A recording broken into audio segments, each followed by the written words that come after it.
Alright, guys. Usap tayo, usap sa may stability ball. Ano? Sa isa siyang compound exercise. Isang exercise lang yan. Maraming muscle na tinatamaan.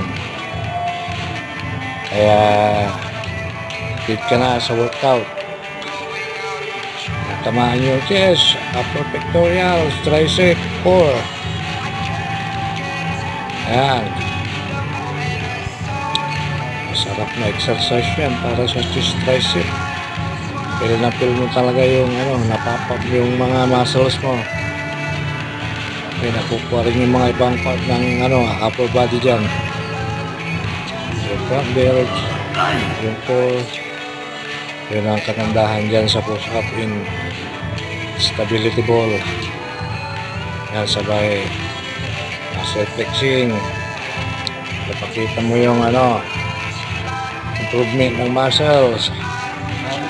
Mga kulang, weak point, dapat pang improve. Para kang dyan, sculpture.